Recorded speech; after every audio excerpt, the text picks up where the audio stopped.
Just as the branch cannot bear fruit by itself unless it abides in the vine, neither can you unless you abide in me.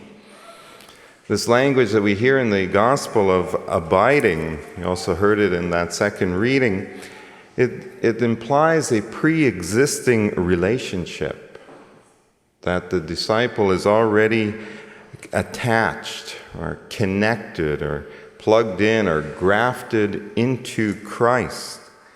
And therefore this language of abiding is an invitation into that deepening, of that ongoing deepening of the relationship with God. In fact, it is a command to be faithful in that relationship. And also we hear that we can only be fruitful in that relationship if we are abiding in Him. And in fact, the gospel reveals that we are powerless in regards to the supernatural life, and therefore the necessity of our total dependence on Christ. Apart from me, you can do nothing.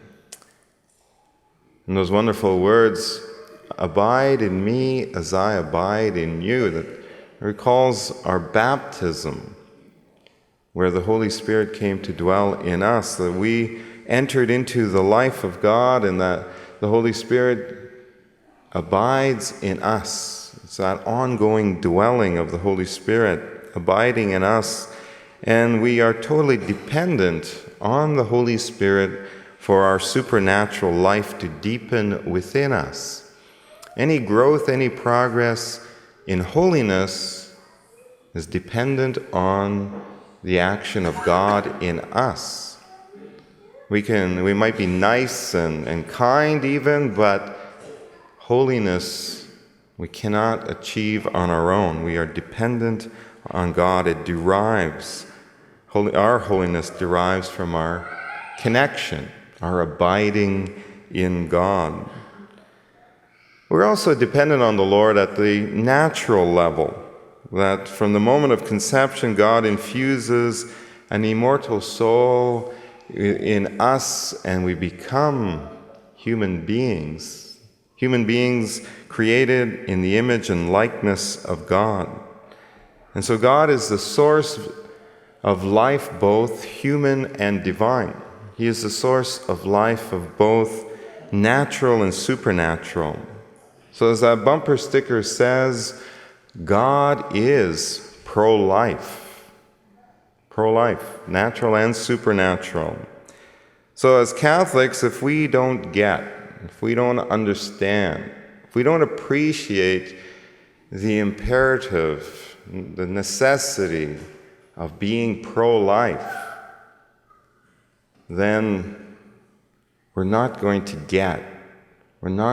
understand, we're not going to appreciate our relationship with God. I'll only use one example. In my lifetime, certainly the greatest pro-life advocate, Mother Teresa, she got the pro-life cause, and would we not say that she got the relationship with God? So this week we enter into the week-long focus on the pro-life cause, this diocesan week for life. And any pro-life topic begins from the point of the dignity of the human person, the sacredness of human life, the miracle of human life, which is to be accepted, cherished, loved, respected as a gift from the hand of God. Human life is a gift from God.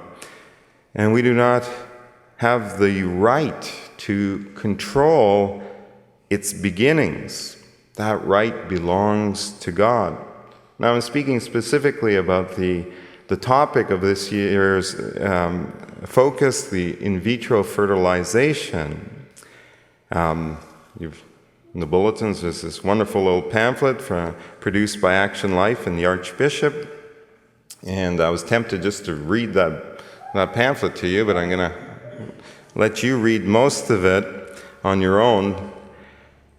But as we begin a look at this topic of in vitro fertilization, I first want to acknowledge that it's a very sensitive issue for people who are suffering, who are struggling with infertility. And we want to acknowledge that, and the Archbishop acknowledges that in his little pamphlet. But also we have to acknowledge the moral dilemma, or the moral issues associated with in vitro fertilization. I'll just read a couple lines from the Archbishop, who says, "While the heartfelt desire for a child is a natural, praiseworthy response to God's plan for marriage and family, there are limits to what we can do as human beings to become biological parents. In vitro fertilization is morally unacceptable because human eggs and sperm are brought together for fertilization in a laboratory dish rather than naturally conceived in the womb." And then he goes on to describe some of the very disturbing results from in vitro fertilization. Now, I'm assuming that you're all aware of in vitro fertilization and the Church's opposition to it on moral grounds. But I'd be curious to know if any of you have done any serious reading on the topic, so that little pamphlet is a good introduction to this subject. But I will ask, how many of you have heard of NAPRO technology? NAPRO technology? Two? Father Terry? Oh, of course. Father Terry should be up here talking about this. He knows a lot more than I do.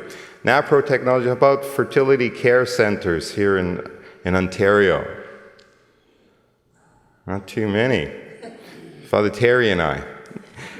Interesting, because we've all heard of in vitro, but when it comes to dealing with infertility, NAPRO technology, by the way, stands for Natural Reproductive Technologies.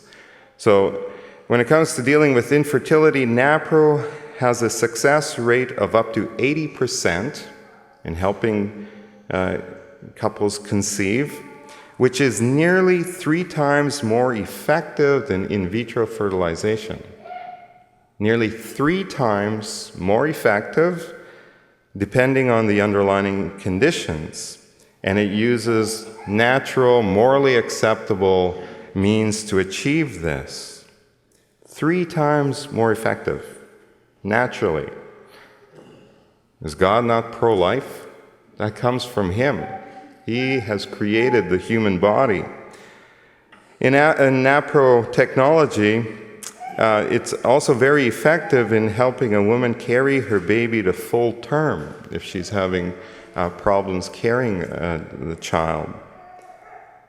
And now, personally, I've watched several presentations by NAPRO physicians about the science and medical conditions involved, and I don't pretend to understand it fully, and I certainly won't and wouldn't be able to explain it to you here this morning. But as I've listened to those presentations, it sure makes a lot of sense. In fact, it's quite beautiful how the working with the body and nature, how they can help and treat underlying causes and conditions to infertility and other issues. I just want to summarize it by a quote from a lady who had gone through NAPRO technology and was able to conceive and have a child. And she says of NAPRO technology that, unlike in vitro fertilization, NAPRO works with your body rather than doing things to it. And there's many testimonies online of how people have been blessed by using NAPRO technology. And I remember one example in particular that Dr. Craw used.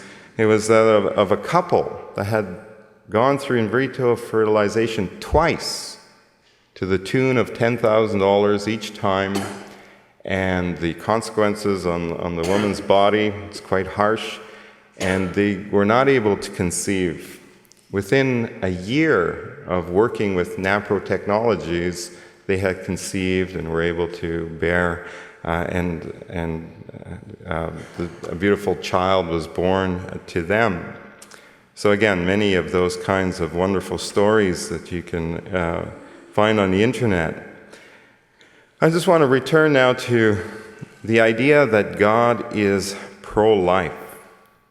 And so to advocate the pro-life cause, to witness to it, to stand up in a public way for the cause of pro-life is to stand up for God.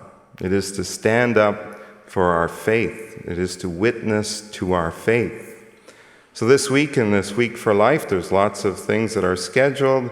I just want to highlight again this Thursday at noon, the gathering on the Hill, and especially the 1:30, the march through the streets of downtown Ottawa.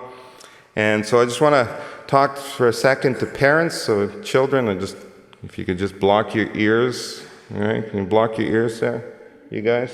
Yeah, well, they're not listening anyways. So, just for the parents, some of the parents here at the parish have told me that they're pulling their kids out of school so that they can take them to the Hill and the march and that kind of thing. So since your kids can't hear me right now, I just want to say that I highly endorse that. That's a great idea.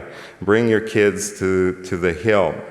In fact, we have a bus leaving from the parish here at noon and then departing from the Hill at 3. So if you want to sign up, there's a little sign-up sheet.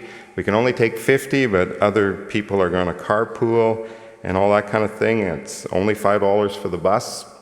But anyways, again, so that's this week, this Thursday. So just to conclude, God is pro-life, both of natural and supernatural life. And Jesus invites us, nay, he commands us to depend on him, to be connected, to be grafted into him for our life. Just as the branch cannot bear fruit by itself unless it abides in the vine, neither can you unless you abide in me.